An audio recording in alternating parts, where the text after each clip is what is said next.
Great show for you today. Touching. How are all my peeps doing?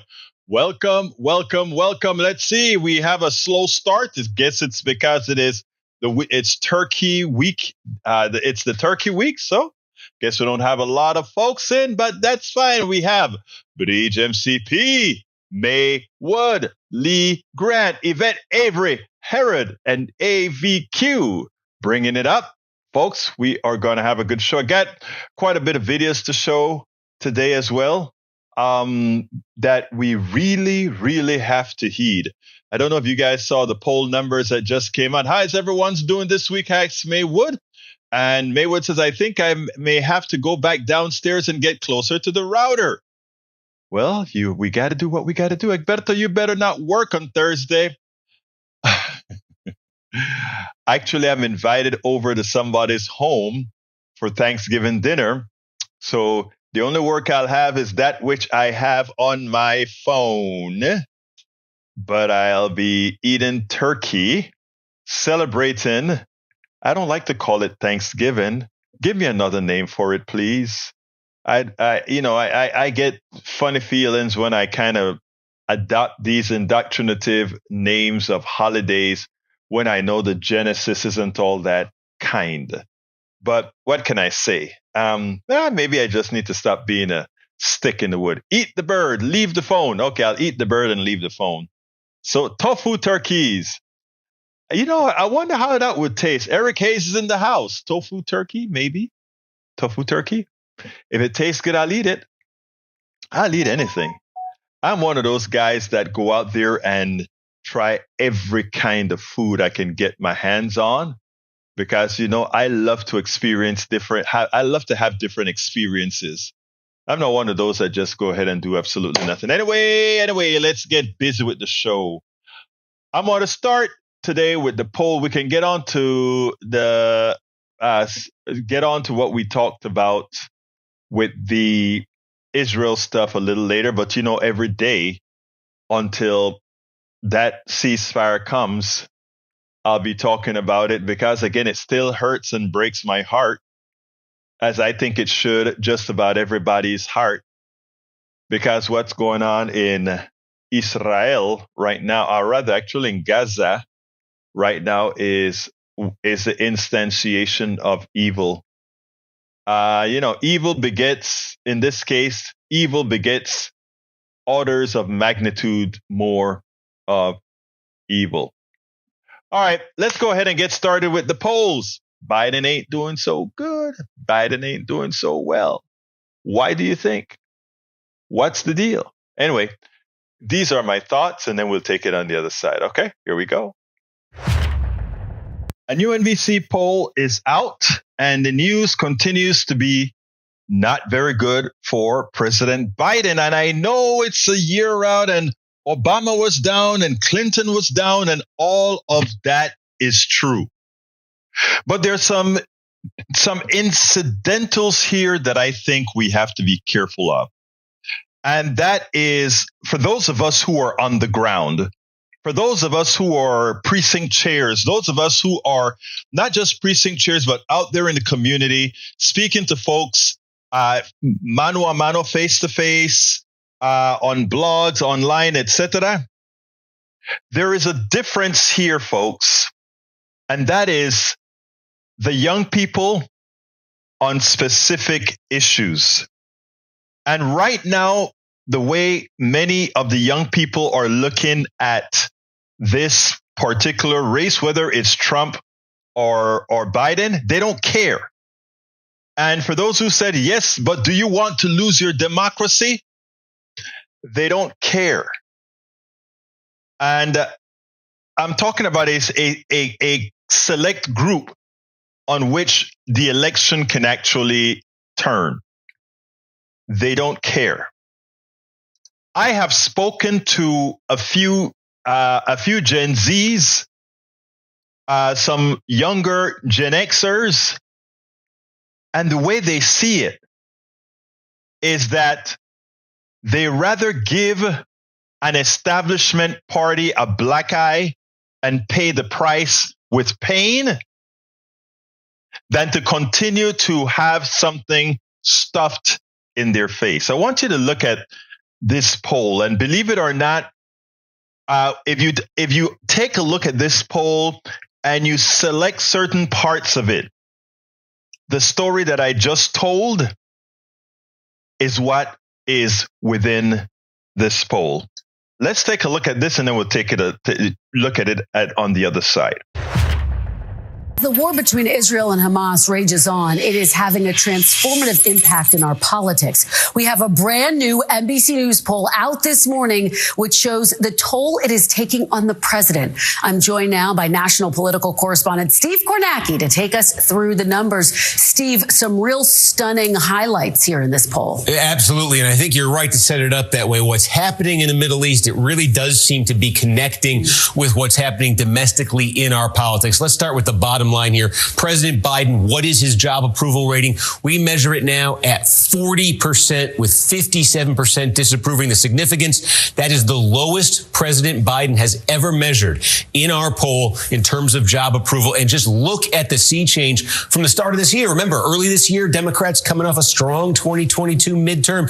He was almost even. Now he's 17 points underwater on this question. Significant dip there, Steve. It is. And you can actually, if you take a look here by party, I think it's significant for two reasons. One, independents, obviously more than 2-1 disapprove. You don't want to be there as an incumbent president, but I think equally significant, no surprise, 7% of Republicans approve of Joe Biden's job performance, but 3 times as many Democrats, 21%, that's more than 1 in 5, say they disapprove. You need much more unified support in your own party if you're going to have a successful re-election campaign. And we mentioned the drop in that approval rating and the connection to the Middle East. And here it is. On foreign policy, 33% approve of Joe Biden's job performance. Just in September, we asked the same question, and it was 41-53. These numbers surprised our own pollsters, Steve, with one saying he cannot remember a time when a foreign entanglement that didn't involve U.S. troops had the capacity to transform the electorate. And that's not the case in this poll. No, and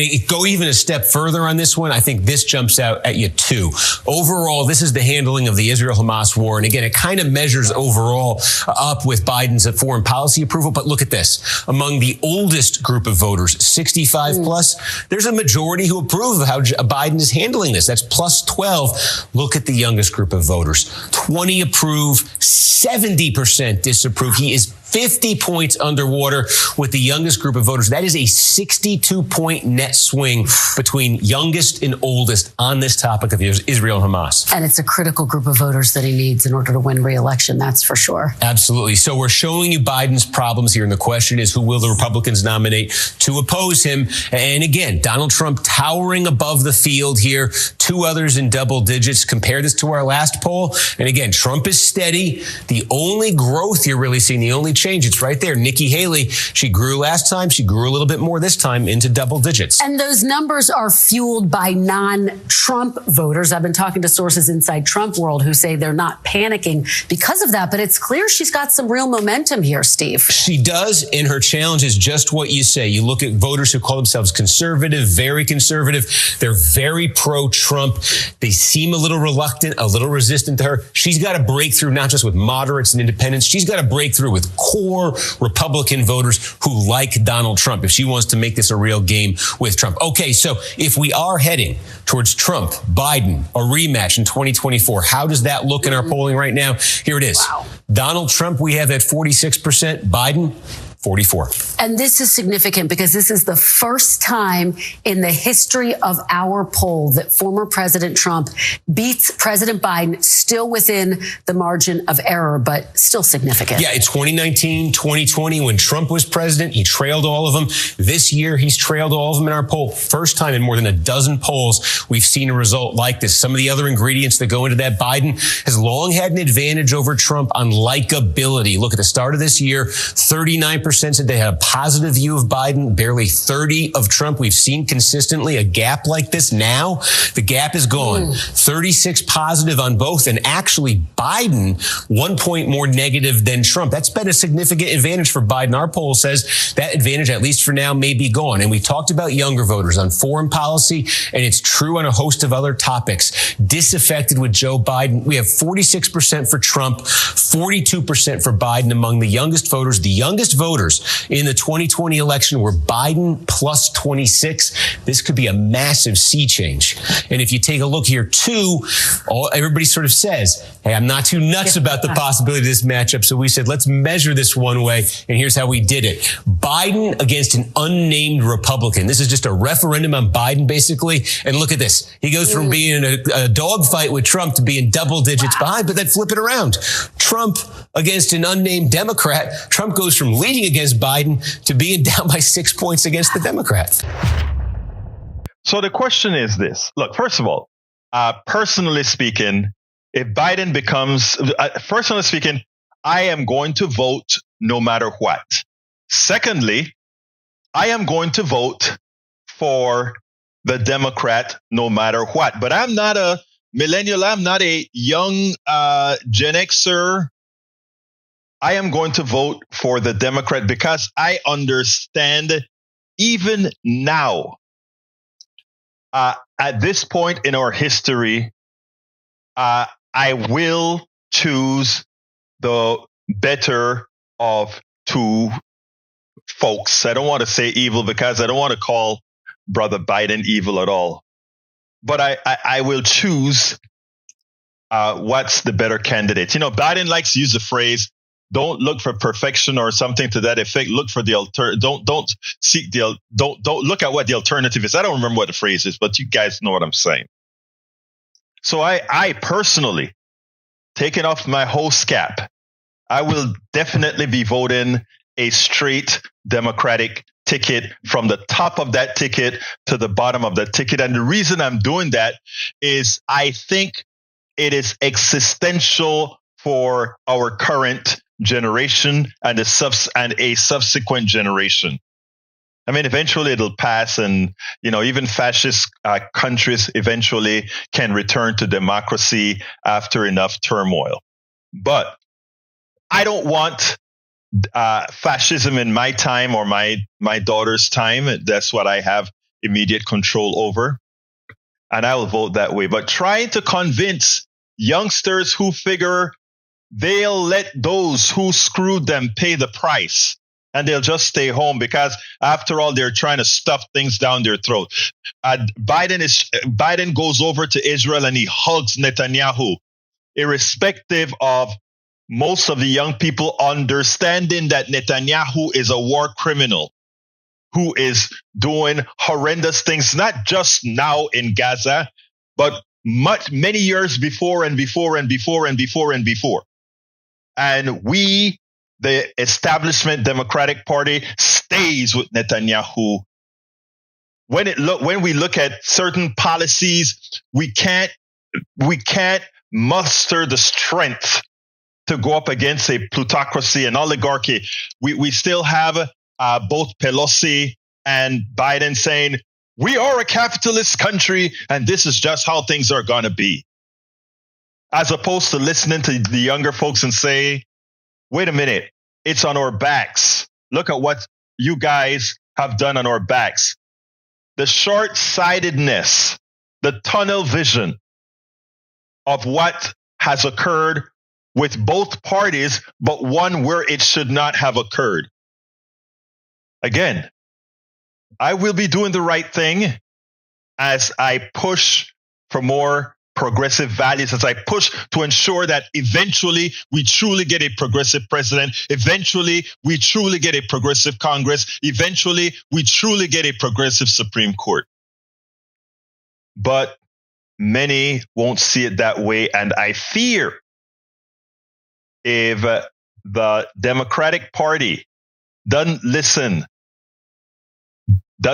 to progressives going forward, which are the basal representatives of the youth and quite a few of our our voters that want to do the right thing, the price will be paid dearly at the polls. And it won't only affect the presidency, because for those who stick it out and say they're not going to vote for the president, they likely not show up at all.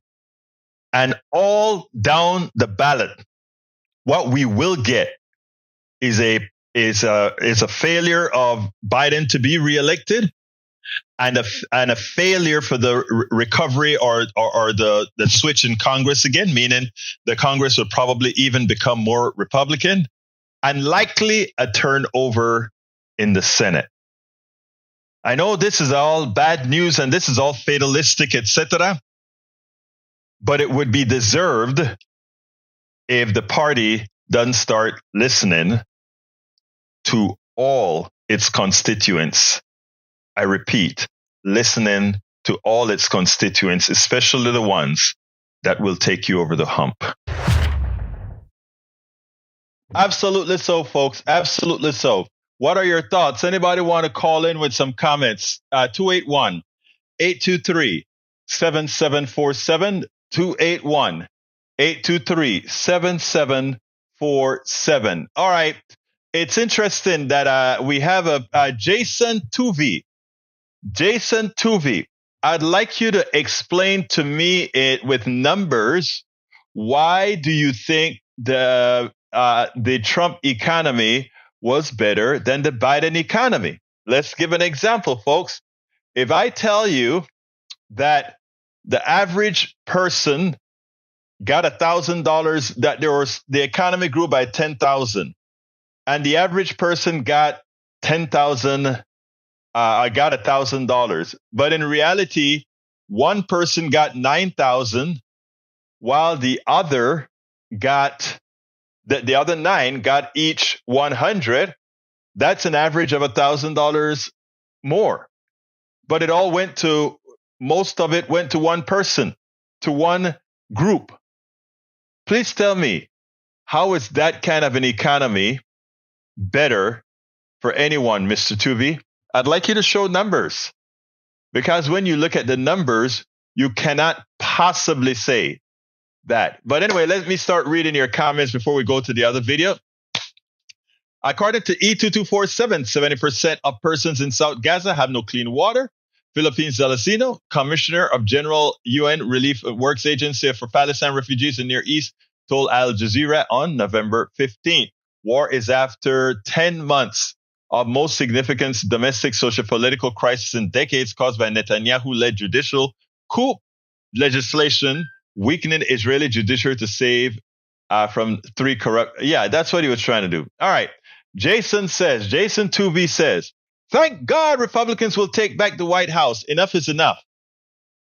Well, they'll take back the White House if Democrats don't start doing what they need to do, the work they need to do. E2247 says, sadly, they didn't get moral philosophy and ethics instruction as kids, those who may do bad all their lives. And then if they say sorry for it when about to die, then all is well. All right. Bridge MCP says Republicans don't do SHIT, to which I must concur. Eric says, ask yourself why young are sympathetic to Hamas or Bin Laden letter. It's not everybody that's sympathetic to Bin Laden's letter, as a lot of people would like to follow, but they weren't sympathetic with Bin Laden's letter. They were sympathetic with a particular set of statements. You know, not because something is all wrong means some parts are not true. Let's give a good example. Why is it that we have to do so? Why is it that we have to go into Iraq? Why is it we have to go into Afghanistan? Why is it we have to go into Saudi Arabia? Why is it we have to go into Ghana? Why is it we have to go into Dominican Republic? Why is it we have to go into Panama? You know why? Because we choose to be involved in other people's business. But to put it more bluntly, we choose to go into these places as extractors. If we minded our own business, stayed home, there's nobody that wants to attack us. The only reason anybody wants to attack us is because we are in their business. It's hard for many to accept that fact, but that is fact. If we were to say we'll make normal commerce work, if somebody wants to do business with us, fine. If they don't, fine. But that's not how our plutocracy operates. That's how every American citizen operates, the average American citizen. But the businessmen tell their government, hey, we want to get the bauxite out of Jamaica. If they say no, we need the military to go kick some butt, or we need the CIA to overthrow Siaga and put Manley in, or overthrow Manley and put Siaga in there. If we want to get what we want done in the Philippines, we need to make sure Ferdinand Marcos stay in power, or we make sure Baby Doc stays. You guys have to understand the politics of involvement and why. Okay? Anybody wants to go any further on that? We can do that at any time. Sympathetic to Palestine, not Hamas. Be clear. They must conflate what you really mean to somehow get some credence, Bridge. But we all know better. What we can't do is let them fear us, force us to fear defending humanity. We can't allow them to say, that's anti-Semitic. No. My Jewish friends agree with me 100%. And don't allow, and that is what's fear. That's their biggest fear, including for Biden. Remember, Biden is the guy who went on the floor and said, if Israel didn't exist, we would have had to create an Israel. I am still trying to figure out what he exactly meant by that, because that statement concerns me. I mean, like I said, I'm voting a straight Democratic ticket, but when I hear a statement like that, and that, by the way, that is for the purposes, not because I like Biden, but it's the pragmatic vote that I'll have to make. But when I hear a statement like that, it concerns me. And it should concern all of us. Lee Grant says, do not forget the hostages and the depth of depravity Hamas militants inflicted on innocent people. Let's see. Which is the biggest depravity? Blowing up homes with people in it, where people's skulls are cracked open, dead, die, 13,000 Palestinians? Or the 1,200 Israeli that were murdered? They're both bad. But who shows a higher degree of murdering people? Please tell me. Who have shown a higher degree of, or a higher capability to stomach the mass murder of people? You see, that argument doesn't hold, my dear brother Grant. He says there's a film documentation of this, but it's judged to be too hideous to release to the general public. I repeat, what occurred in Israel, what occurred when Hamas murdered Israelis was bad. If murdering 1,200 Israelis is bad, please tell me what's murdering 13,000 Palestinians. But you see, when you're in a system, a society that does not grant the same value to life, they do not value a Jewish life as they do a Palestinian life, that's a problem. Think about it. Paul Fleming says people of color who vote don't care about polls. Do their vote like always. We'll be there to vote like always. Eric says billionaire donors are pulling away from college campuses due to young stance with Hamas. The truth of the matter, I don't want billionaires on college campuses, to tell you the truth. Who the hell are billionaires? Why do you hold such reverence for billionaires? That is like holding reverence for the master who has enslaved you. Slave mentality, Eric. We've spoken about that. Paul Fleming says, did you ever see Trump serve the people during Thanksgiving? Did you ever see Trump do anything for the American public? No. But he says, do not forget the interviews of the Doctors Without Borders who got out, who said Israel was committing genocide, because they are. But you're correct, though. Yeah, they are. Let's see. E2247, enactment of an immediate ceasefire. I thank Senator Durbin for his statement advocating it. And I thank Representative Jesus G. Chuy Garcia for co-sponsoring it. Absolutely so.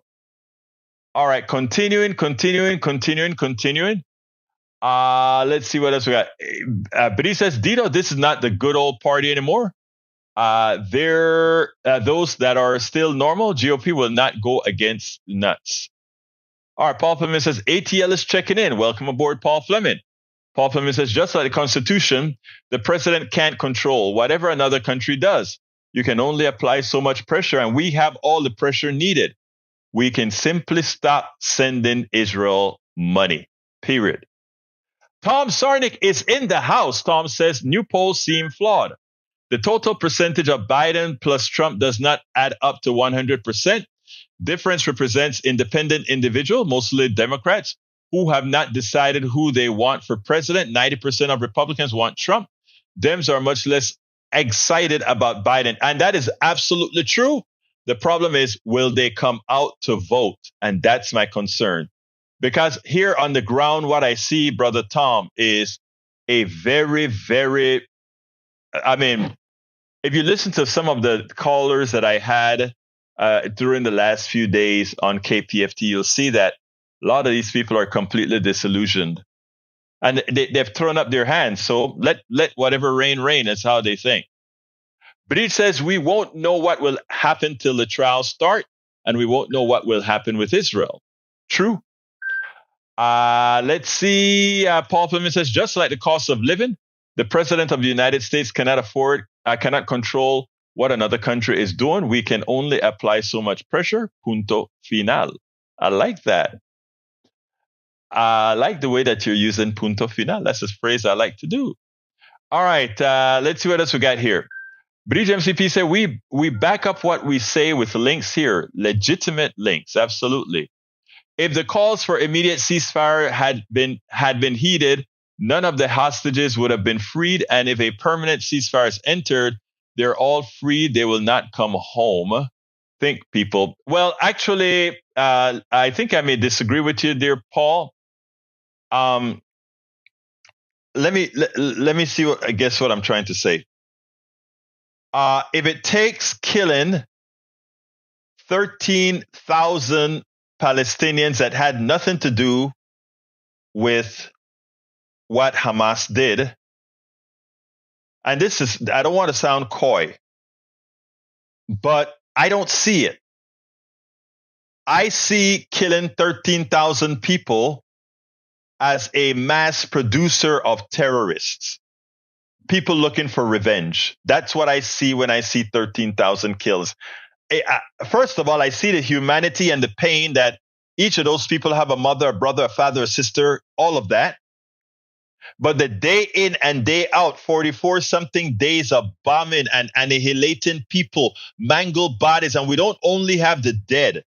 We have those that are permanently crippled, those that are gangrened, those that are dying slow deaths right now. There's so much evil in what is occurring in Gaza. I am sorry. I cannot abide by what Biden is doing. And like I said, while for simply pragmatic reasons in our country, I will be voting a purely straight line Democratic ticket. Biden, I'm not going to say that right here, right now. But what Biden is doing by supporting Netanyahu is not the right thing to do. It borders on as evil because, again, what it's going to turn out to be is our bombs used to kill Palestinians. All right, let's see what else we got here. Palestine will decolonize with Rawan EID and Fatih Nemer. I got to check that out. Thank you for putting that in there. Lee Grant says, congrats to Javier Milei. Argentina's far-right outsider wins the president election. Give a libertarian a chance. Well, I don't have to give him a chance. He won. He won fair and square. Argentina will pay the price, but he won fair and square. Just like if Trump was to come and win, and as long as he does it fair and square, we would have gotten what we deserve. Melanie Keelan is in the house. Happy Monday, Melanie. Welcome aboard. Look at intent, not numbers. Oh, okay, let me see. When a drunk driver kills a person, they didn't intend to do it, but they go to jail for involuntary manslaughter. When Israel blows up a building, they claim they don't intend to do it, but they know that their bombs will actually create that murder, second-degree murder. So that is even above drunk driving. I'm sorry, Lee Grant, the numbers matter. 13, if one of those people were your wife, your brother, your sister, it would mean something. But because we are abstracted from these people, because we see them as the other, we can just look at a number and say 13,000 Palestinians died because they were used as human shields. My God, if they were used as human shields, then you shouldn't blow through that shield. Otherwise, you are just as criminal. All right. Let's see what else we got here. They donate to get their kids in for free. All right. Yep, that's true. Israel, go south. Gazans go there. Israel bombs south. Exactly. I mean, they have absolutely nothing. And then they lie, right? Check out what Ayman Mohayedin had to say about the Al-Shifa hospital, about the Al-Shifa hospital. Let's play that and then we'll take it on the other side. Ayman Mohayedin, he justifiably questions whether Israel has really found that the hospital, the Al-Shifa hospital, is somehow a control center for Hamas. More than likely, in my personal opinion, just based on the evidence that they attempted to show, which was so minimal. It was so minimal, the evidence that they tried to show, it could almost be a setup. But listen to what Ayman had to say, and I think it'll put it into better perspective. When you hear about the reporting from Al-Shifa Hospital, what's your sort of assessment about what's going on here? Well, the first thing I think of is back in 2008 when I was based in the Gaza Strip, and I would go to the Shifa Hospital to report frequently on all kinds of stories. These allegations that the Israelis have been making literally for 15 years. You can go back to 2008 and see Israeli officials making the same statements that Al-Shifa Hospital was being used by Hamas as a command and control center. Sometimes they would call it the headquarters. They would say that's where the prime minister at the time would be hiding. And all I could tell you is based on my reporting there for years, I've been there hundreds of times, walked around all of the complex of Al-Shifa Hospital, never once had anyone interfere with our reporting, telling us you can't go here, you can't access that. That's one. Two, I think it's important for viewers to understand that a lot of the doctors who work at Al-Shifa Hospital are foreign doctors, meaning they're volunteer doctors. Yeah. They come from the UK, they come from Sweden, some have come from the United States. And many of those doctors as well, we hear the language sometimes that the doctors and the hospitals are run and controlled by Hamas. But the truth is these doctors are Americans, Europeans, certainly no allegiance to Hamas whatsoever. And they have spoken openly about what they have seen and how they were never denied any access to anywhere in the hospital grounds for them to be able to go and see for themselves. That's not to say it's not true. I'm just saying it's been 15 years of these allegations, hundreds of reporters who have passed through those hallways, hundreds of doctors, including local and foreign doctors who have come through there, and never substantiated by anybody outside of the Israelis and now the Americans. The president was asked point blank about the intelligence he had that the Al-Shifa Hospital was a Hamas headquarters. He said clearly in a press conference yesterday, Hamas does have headquarters weapons material below this hospital, and I suspect others. The U.S. is very out front on this. Yeah. And it feels like a lot hangs on the IDF's ability to show that this, in fact, was a Hamas headquarters. Right. This feels like an incredibly weighted moment for all of this. And I wonder what you make of Biden's strategy thus far. So again, I would say as a journalist, where is the evidence? Where is the intelligence? I'm old enough to have remembered 2003 and the whole weapons of mass destruction debacle in Iraq. So I err on the side of caution when it comes to governments and intelligence officials saying, here's the proof and we're going to war for this proof. Again, it's not to say that it's not true. It's just simply to say we would need to see what that evidence is. And Israel would have to make a compelling case. And they have now been in control of Al-Shifa hospital for the better part of 48 hours, going on to 72 hours tomorrow. And what we have seen so far raises a lot of questions as to how they have described it. So again, they described it as a Hamas headquarters or command and control. The language has shifted a little bit from command and control to as Admiral Kerber said earlier, a node, a command and control node, which I'm not sure what that distinction is, but it just seems like it's a slightly downgraded description of what's inside. And what we're seeing also really raises questions on what Israel itself has described as its intelligence failure on October 7th. So there's just a lot of questions that I think as journalists, I would be looking at with a more cautious eye before running into the conclusion that the Israelis and the Americans are saying. Well, you know, it's not important whether these positions are being held by Hamas or whatever. Look, Hamas is a terrorist organization, but it doesn't justify Israel's massive killing of people to get to these terrorists wherever they are. In these times of technological advances, the thing that we have on our side is time. You wait to knock these people off as needed. Not go in and decimate the population, not go in and invoke what can only be called genocide. You cannot, based on everything that Israel has done in Gaza, that's the only valid assertion one can make about what's occurring there today.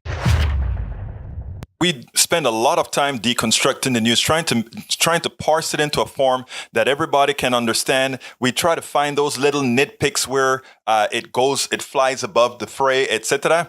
If you really like these videos that we do, I want to ask a big favor. Please go ahead. Number 1, subscribe to our channel. And number 2, please join if you can. Thank you so kindly for watching. Keep watching. Please remember to share. We must populate the entire internet with our progressive message, a message that we know is what most Americans say that they want. So help us, please join. Absolutely so, my friends. Consider becoming a part of our PDR posse. Anyway, folks, look, let me tell you. I sit back and I watch the news and I watch how Israel comes and they show you 3 rusty guns or a few rusty guns and say, you see, this was used with rusty guns. My God, please. I don't know why so many of these the countries with the bomb think the rest of the world is so stupid that they'll just believe everything that's being told to them. British MCP says, another Nakba? Israel Intel Minister proposes expelling every Palestinian in Gaza to Egypt. In writing a year ago, a leaked document from Israel's intelligence ministry dated less than 1 week after the October 7 Hamas attack proposed a permanent transfer of Gaza residents to Egypt. Israel Prime Minister Benjamin Netanyahu confirmed the document's authenticity, but dismissed it as merely a concept paper, while Egypt and much of the Arab world has publicly opposed the forced displacement of millions of Palestinians. Do you question whether there are many in the Netanyahu administration who will use any excuse to start their new Nakba, their new genocide? You doubt it? Lee Grant says, the hostages would rather you not take your time.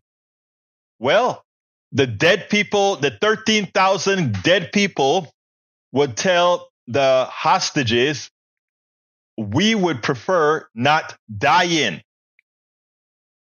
We would prefer not dying. So please, that doesn't hold water, my dear brother. I'm sorry.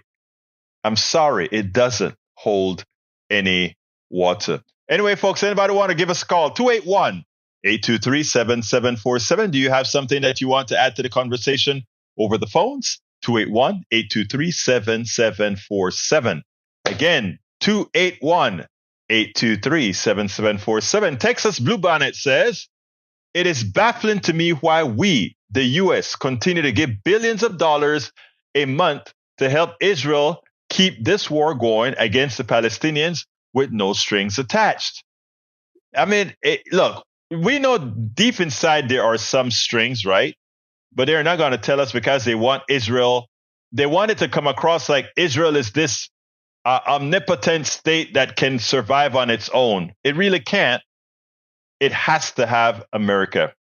If there isn't an America, there's no Israel. If America cuts the purse strings, there's no Israel. You know, so I mean, folks can say whatever they want. The only reason Israel has and again, this is just a statement of fact, right? This is just a statement of fact. Anybody wants to refute it, please feel free to give us a call at 281-823-7747. So now, as given that fact, America just need to exert its force. We need a two-state solution. We need to ensure that everybody has the right to exist.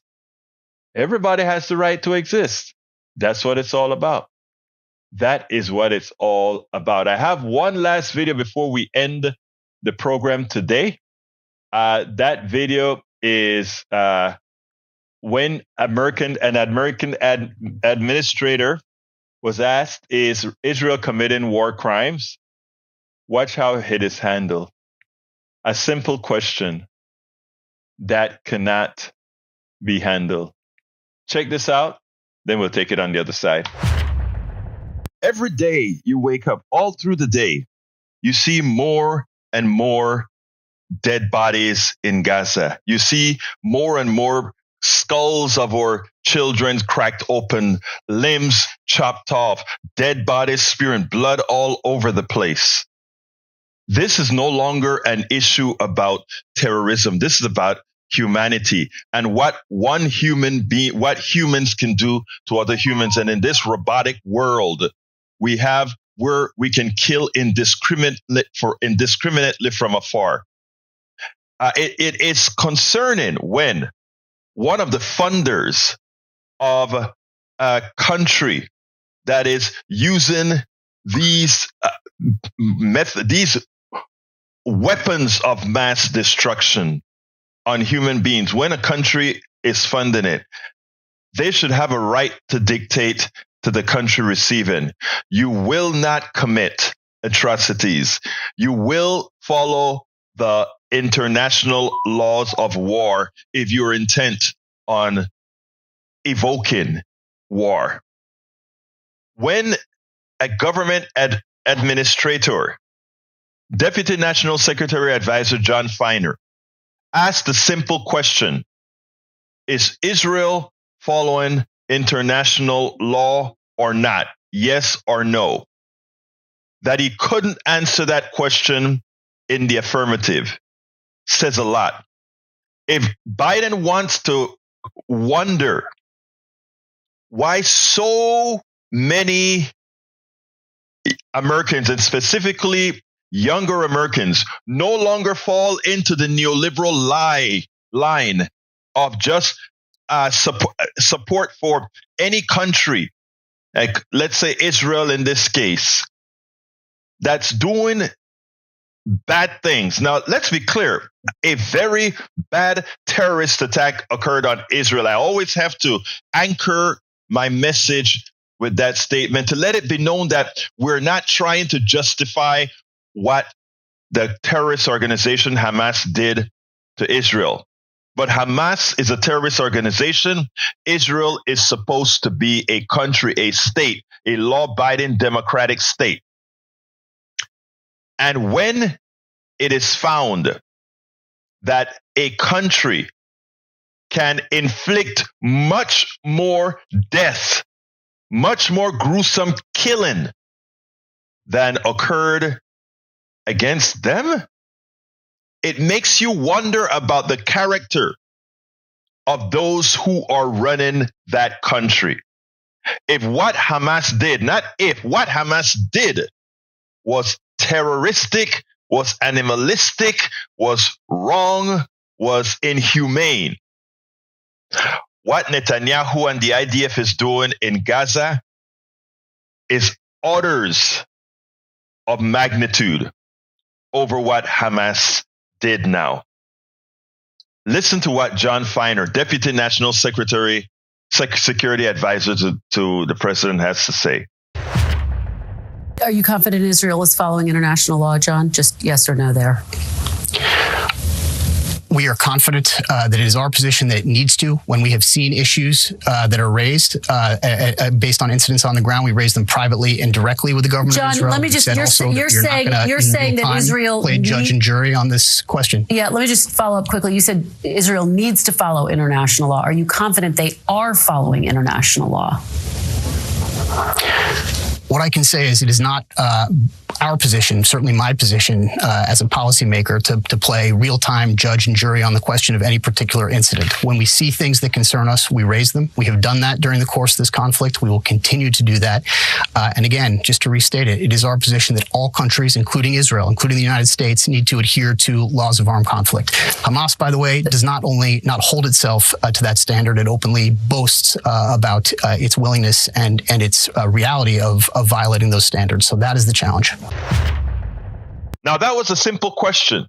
Is Israel committing an act of, or an illegal act, acting against international law or not? He couldn't answer it. But you know who can? All the people on the ground, all the data that we've been able to get out of Gaza, whenever there is connectivity to get out of Gaza. It's not only war crimes that is occurring in Gaza. What we're watching is a genocide, and one has to ask why. And by the way, for those who have been trying to attempt to make any criticism of Israel or any statement of genocide seem like an anti-Semitic statement, no. We have Israeli groups saying that, and I have spoken to individual Jews who are appalled because this is being done in kind of anchored in their name. It's not. What's occurring in Gaza right now has little to do with Jewishness. It has everything to do with an evil attack on innocent civilians, and there are notions out there that would make one believe there are ulterior reasons being used to maximize that terrorist attack into financial gain. But that's for another day. Now, I want you guys, I see that Mr. Rational says, are Palestinians following international law? No. Is Palestine, you said, are the Palestinians following international law? This is not between the Palestinians and Israel. The Palestinians are the victims. This is between Hamas, a military group, and Israel. And is Hamas following international law? Hell no. They're terrorists. But supposedly Israel is not a terrorist state. So it should be following international law. Now, when you say they put kids where they will be killed. Okay, so let's see. I'm a terrorist. I hold up a kid. I hold up 5 kids in front of me. Okay? A police officer wants to get me. Does he shoot through the kids to kill me? Or does he wait for the opportune way to do it? Israel simply doesn't look at as Palestinians as humans. And I have a whole thing that I did on them where maybe let me see if I can find that video, because sometimes you have to play these things for folks. Let's see. I think I had a video on that. Let's see. Oh God. Massacre is a rhetoric from, I tell you what, let me let you see what they think about these folks. Okay. Kathy Pascal, welcome to Politics Done Right. No one mentions this. These are men who do this. Women don't go out and murder children, steal others' lands, on and on. What is wrong with men? I just can't understand character. We accept these wars and the rest sacrificing young men to war. It never ends. The answer? Women. Let me see if I can play some of this. I'm not going to play the whole thing. We don't have all the time. But check this out, and then we'll take it on the other side. The Israeli Defense Forces would have you believe that the reason they are destroying, annihilating Gaza the way they are is because of 1,400, actually not, it's 1,200 people who died, who were murdered innocently, innocent people murdered by Hamas. And that this is to destroy Hamas, and they're going through the war procedures to make sure they're doing, that's what they'll have you believe. What they don't tell you is that the same kind of right-wing hate for humans for the other is what's playing out now. The reason that they are killing indiscriminately in Gaza, even as they lie on American TV to say, oh, they're following the rules and it's just because Hamas is hiding among these people. Two things can be true at the same time. But also, one could say, why go ahead and destroy these people? There are a lot of other options. Flood the tunnels, blow up the tunnels. Let these guys come out like roaches. And as they come out, pop them off. You have all these drones and forces that can be used to minimize. You don't have to destroy the infrastructure of an entire town if you're not looking for some genocidal way of moving these people elsewhere. Well, you know, the one thing about it is the right wing seem to never have been all that smart in any country, in as much as they're sometimes successful for a period of time.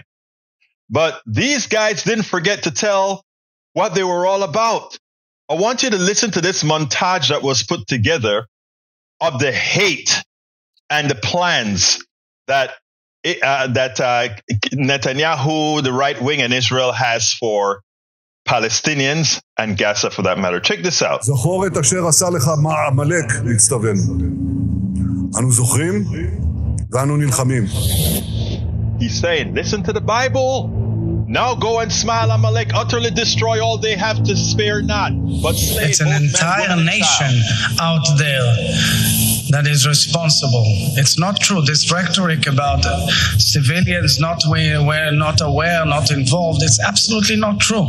אין חשמל, אין מזון, אין מים, אין דלק. No food, no water, no fuel. סגור. אנחנו נלחמים בחיות אדם. Very puzzled by the constant concern which the world is showing for the Palestinian people and is actually showing for these horrible, inhuman animals who have done the worst atrocities that this century has seen. Gaza won't return to what it was before. We will eliminate everything. Human beings are dealt with accordingly. إسرائيليون يعني وصفوا الفلسطينيين في غزة وصفوهم بأنهم حيوانات والأقل من حيوانات. أنا لا أسويهم بالحيوانات لأن هذا تحقير للحيوانات. هذا رأيك دكتور مردخاي؟ هذا رأيي.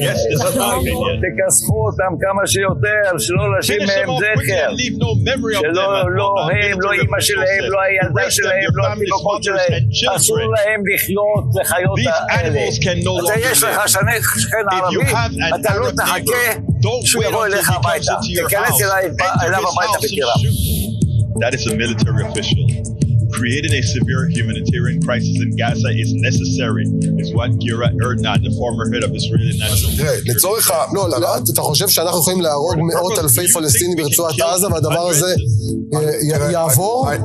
תראה, עכשיו בתקשורת הזרה יוצאת הודעה בשם ישראל שמיליון פלסטינים כבר ירדו מדרום הרצועה דרומה.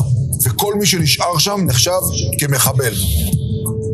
They want them to leave. Invest this energy in one thing, erasing all of Gaza from the face of the earth. The Gazan monster will fly in the southern fence and try to get into Egypt. That's what they want them to do. Yes. Israeli official calls for תשמיד את עזה עכשיו. עכשיו. עזה הופכת לדרזדן. כן. And outside of the administration and in the military. How many American soldiers were killed in Hiroshima?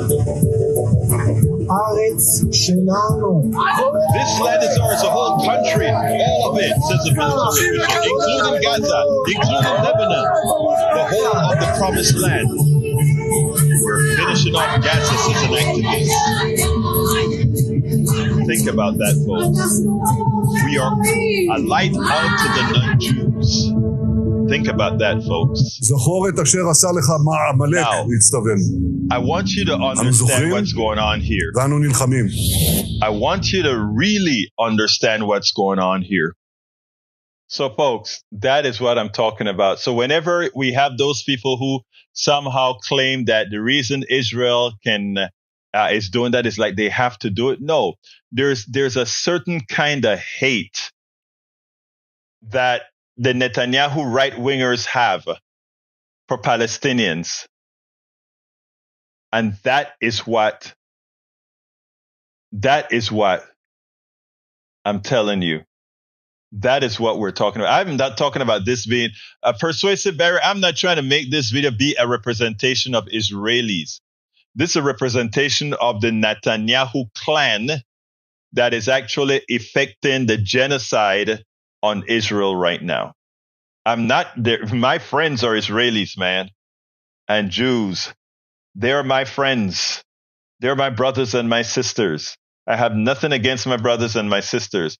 Netanyahu and his clan, they're evil. That's what we're talking about. Anyway, folks, please support the program however you can. How can you support the program? Please remember to go to politicsdoneright.com/support. That is politicsdoneright.com/support. Let me put that in the feed right now. politicsdoneright.com/support. That gives you all the different options in which you can support a small broadcaster, yours truly, that's out there trying to buck the system and tell the truth.